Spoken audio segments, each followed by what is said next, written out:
Good morning, class 7th students.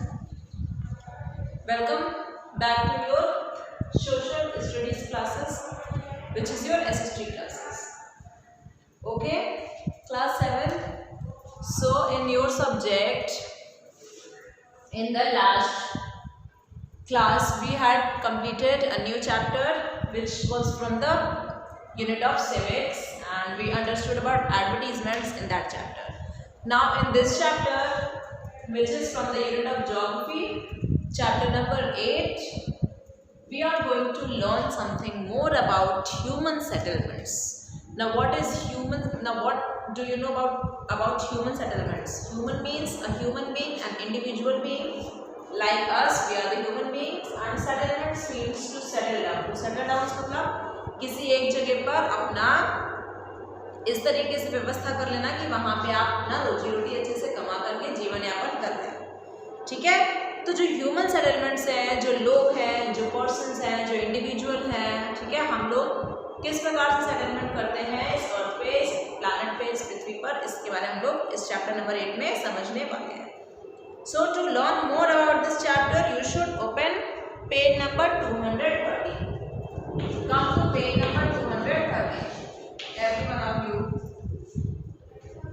And let's start this chapter.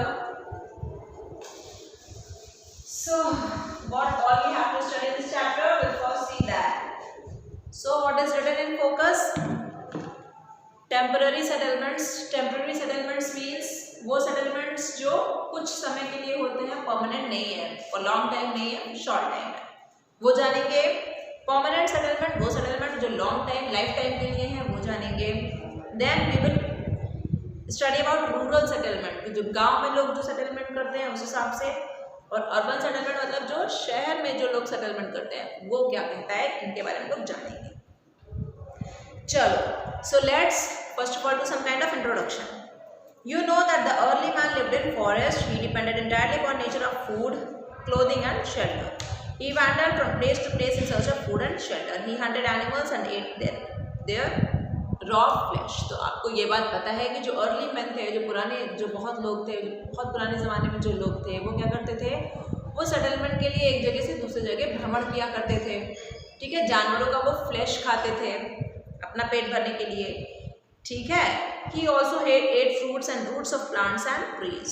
और वो fruits भी different different खाते थे, ट्रीज के अलग अलग प्लांट्स के फ्रूट्स भी खाया करते थे. Early man had no safe place to live. He lived in caves. He also lived on the branches of trees. He had to bear the extremes of weather as he had no clothes to wear. He did not know how to make clothes. However, he later learned to cover his body with the bark leaves of trees. Early men को ज़्यादा चीज़ों के बारे में नहीं पता था, तो वो लोग कहाँ पे रहते थे, गुफाओं में रहते थे या फिर पेड़ों की टहनियों पर भी रहते थे. जब बहुत ठंडी पड़ती थी तो उनके पास कोई चारा नहीं होता था अपने आप को बचाने के लिए, क्योंकि उनको कपड़े के बारे में कुछ नहीं पता था. धीरे धीरे जब वो अर्ली मैन थोड़ा सा डेवलप करने लगे तो उन्होंने अपने आप को किससे कवर किया, कैसे कपड़े पहनना शुरू किया. उन्होंने अपने आप को पत्तियों से ढकना शुरू किया ना, छाल से, जो पेड़ की छाल से बनते हैं कपड़े, उस तरीके से उन्होंने अपने आप को कवर करना शुरू किया. In course of time early man learn to raise crops. इसी दौरान अर्ली मैन ने जैसे क्रॉप्स प्लांटेशन जो होता है उसको करना शुरू किया, एग्रीकल्चर करना शुरू किया. Crops needed regular watering, tending, protection from animals, hence he stayed at one place for a longer period to care for his crops. The grains obtained after reaping the crops were stored.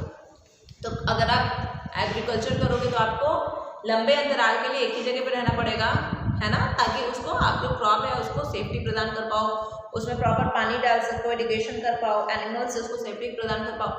तो इन सब चीज़ों के लिए फिर इस तरीके से क्या हुआ, लोग जो थे वो एक जगह रहना सीख गए.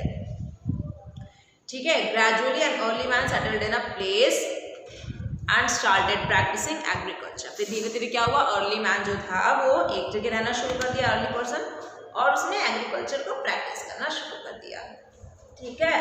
Human settlements emerged on the scene.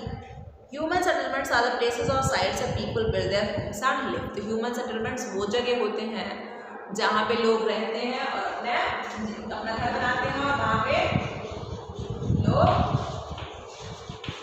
रहते हैं.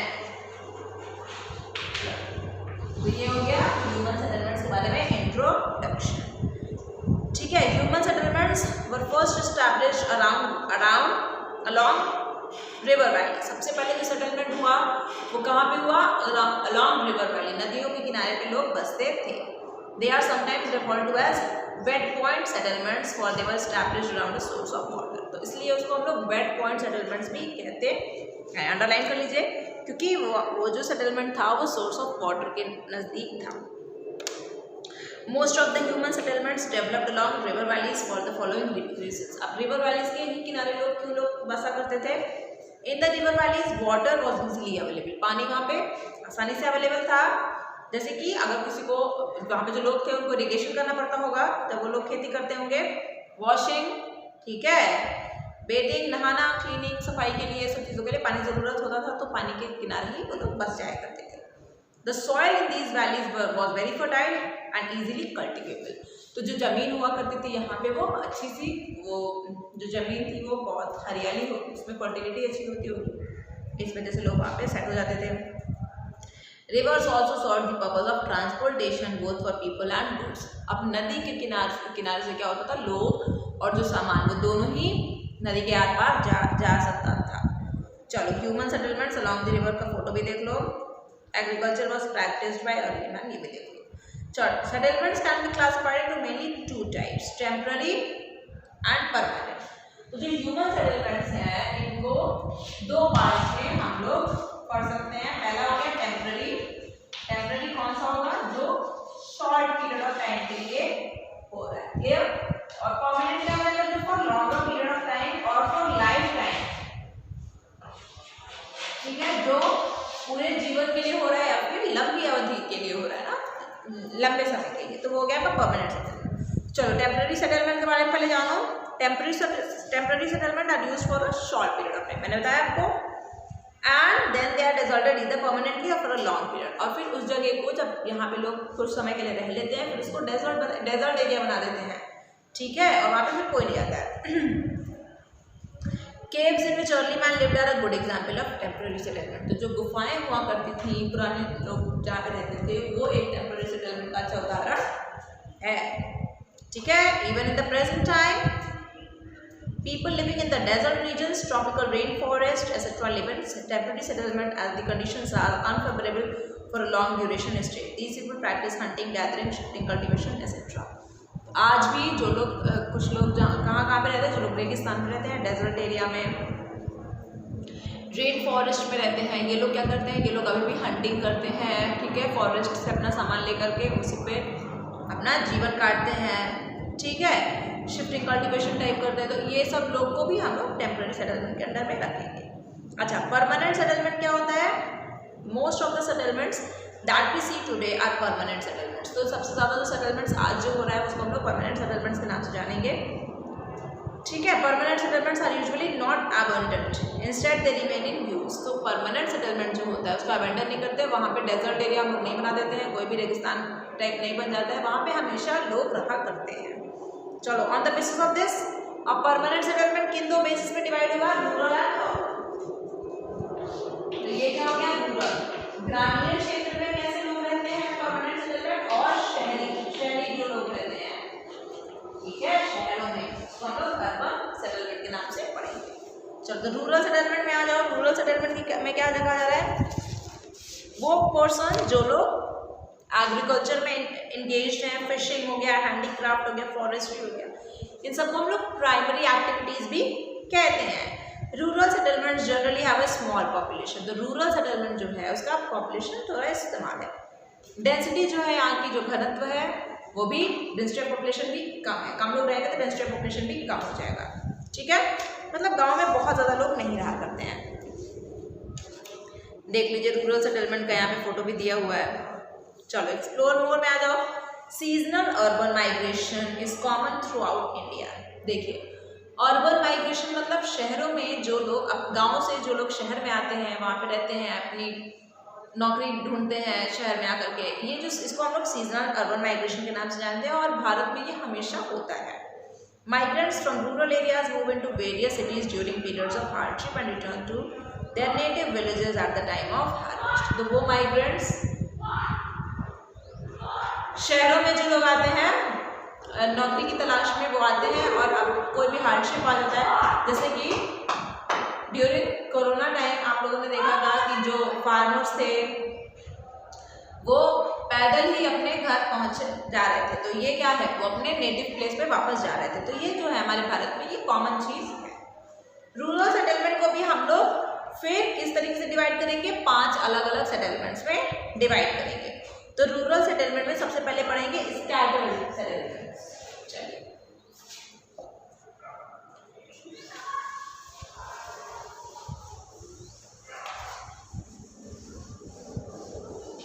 स्कैटर मतलब क्या होता है, स्कैटर मतलब होता है अलग अलग जगहों पर, ठीक है, फैला हुआ।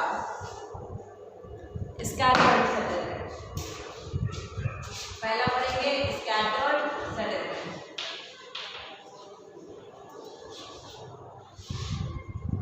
चलो इसमें क्या है, स्कैटर्ड और dispersed settlements consist of what, consist of secluded and dispersed homes. In other words, the houses are spread over large areas. Such settlements exist mostly in the mountainous regions or in areas bordered for forest, where it is not possible to reach easily.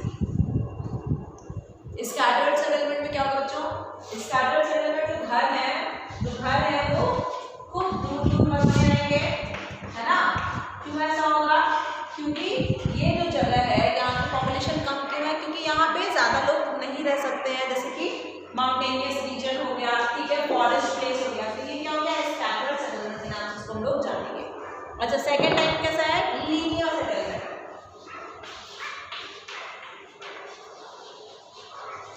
Linear settlement में क्या हो जाएगा, देखो, in linear settlements dwellings are built in a line along roads, rivers और seas.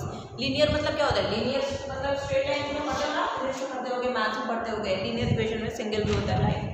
तो line wise अगर कर रहे हैं, रोड के किनारे, ठीक है, रिवर वैली के किनारे, समुद्र के किनारे, तो ये सब जो घर जिस तरीके से बने होते हैं उसको हम लोग लीनियर सेटलमेंट के नाम से जानते हैं, ठीक है। ये इजीली अप्रोचेबल है, यहाँ पे हम लोग आराम से जा सकते हैं। Fishing village is a in a coastal area is a good example of a linear settlement. जो मछुआरे होते हैं कोस्टल एरियाज में रहते हैं वो, और वहाँ से मछली है उसको निकाल करके बेचा करते हैं, तो उनका घर जो होता है वो लाइन से बना होता है, सारे मछुआरे वैसे रहते हैं, तो उसको हम लोग लीनियर सेटलमेंट का एग्जाम्पल मान सकते हैं। Note on the page. चलो, न्यूक्लिएटेड सेटलमेंट्स। अब न्यूक्लिएटेड सेटलमेंट्स क्या होता है, this is the third type of rural settlement.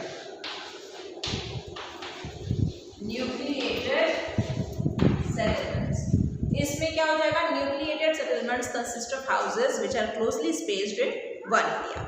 तो इसमें क्या होगा कि एक जगह पर ढेर सारे हाउसेज हैं।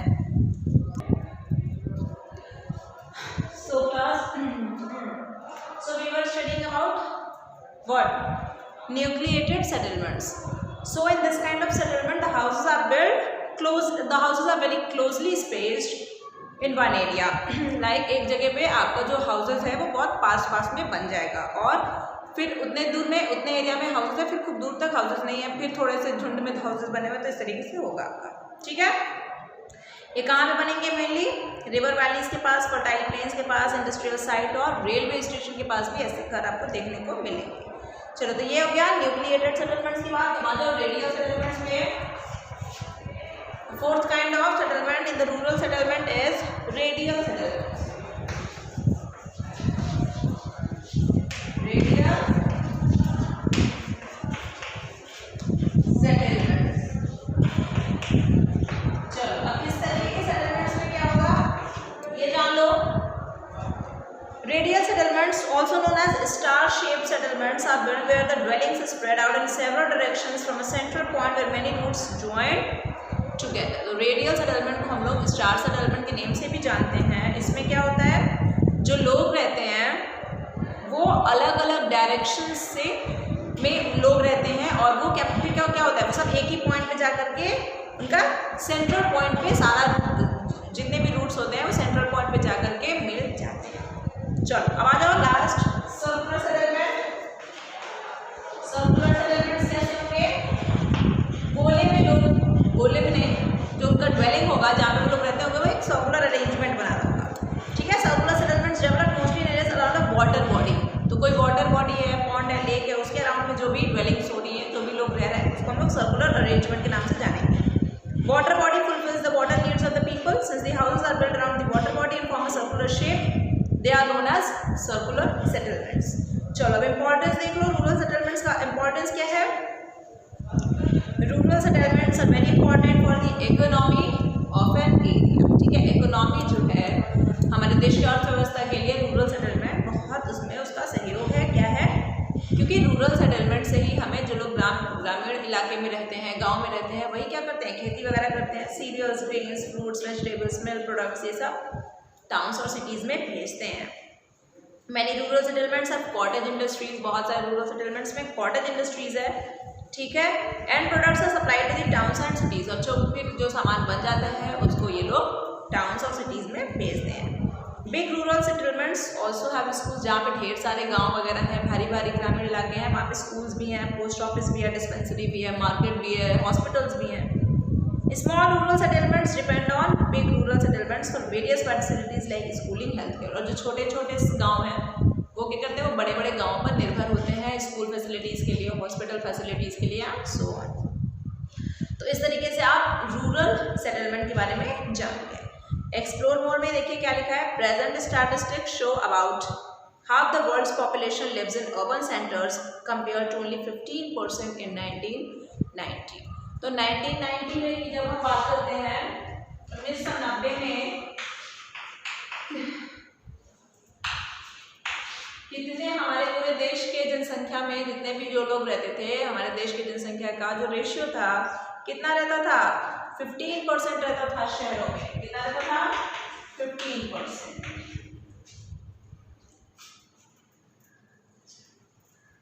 अच्छा, पूरे वर्ल्ड के 15% लोग ही सिर्फ शहर में रहते थे टिल 1990, लेकिन आज 2020 में अराउंड 50% पॉपुलेशन जो है वो अर्बन एरियाज में रिसाइड करती है, ठीक है, शहरों में रहती है। So this is the good statistics you can say.